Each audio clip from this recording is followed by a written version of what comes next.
Hello my dear sister, ನಿಮ್ಮ ಮನೇಲಿ ಎಲ್ಲ ಕೆಲಸ ಎಲ್ಲ ಟೈಮಲ್ಲೂ ನೀವೇ ಮಾಡಬೇಕು ಅಂತ ಎಕ್ಸ್ಪೆಕ್ಟ್ ಮಾಡ್ತಿದ್ದೀರಾ? ಹಾಗಿದ್ರೆ ಬನ್ನಿ, beef of boundaries with respect ಮೂಲಕ ನಾನು ನಿಮಗೆ ಸ್ಟ್ರಾಟಜಿಕ್ ವೇನಲ್ಲಿ ನಿಮ್ಮ ಎಲ್ಲ ಕೆಲಸನೂ ಯಾವ ಥರ ಬ್ಯಾಲೆನ್ಸ್ ಮಾಡ್ಕೊಂಡು ಹೋಗ್ಬೋದು ಅಂತ ತಿಳಿಸ್ಕೊಡ್ತೀನಿ. ಈಗ ನಿಮ್ಮ ಮನೇಲಿ ತುಂಬ ಕೆಲಸ ಅಸೈನ್ ಆಗಿರುತ್ತೆ ನಿಮಗೆ. ಅಂಥ ಟೈಮಲ್ಲಿ ನೀವೇನು ಮಾಡಬೇಕು ಅಂತಂದರೆ ಅವರಿಗೆ ತಿಳಿಸಿ ಹೇಳಿ, ಅಮ್ಮ ಈ ಟೈಮ್ಗೆ ನಾನು ಈ ಕೆಲಸ ಮಾಡ್ತೀನಿ, ಇದಾದ್ಮೇಲೆ ನೆಕ್ಸ್ಟ್ ಕೆಲಸ ನಾನು ಸ್ಟಾರ್ಟ್ ಮಾಡ್ಕೊತೀನಮ್ಮ. ಒಂದು ಸ್ವಲ್ಪ ಆದರೆ ಏನಾದರೂ ಈ ಕೆಲಸ ಮಾಡಿ ಟಯರ್ಡ್ ಆಗಿದೆ, ಒಂದು ಸ್ವಲ್ಪ ಬ್ರೇಕ್ ತೊಗೊಂಡು ಸ್ಟಾರ್ಟ್ ಮಾಡ್ತೀನಮ್ಮ ಅಂತ ಹೇಳಿ.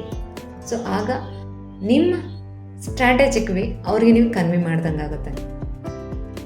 ಸೊ ಅದರಿಂದ ನೀವು ಓವರ್ ಬರ್ಡನ್ ತೊಗೊಂಡು ಎಲ್ಲ ಕೆಲಸ ಒಟ್ಟಿಗೆ ಮಾಡೋ ಅವಶ್ಯಕತೆ ಇಲ್ಲ. ಸೊ ನೀವು ಎನರ್ಜಿನೂ ಸೇವ್ ಮಾಡ್ಬೋದು, ಹಾಗೆ ನೀವು ಆರಾಮ್ಸೆ ನಿಮ್ಮ ಕೆಲಸಗಳನ್ನ ಆರಾಮ್ಸೆ ಮಾಡ್ಕೊಂಡು ಹೋಗ್ಬೋದು. ನನ್ನ ನೆಕ್ಸ್ಟ್ ವಿಡಿಯೋ ಬಂದು safe of communication with grace ಬಗ್ಗೆ ಹೇಳ್ಕೊಡ್ತೀನಿ.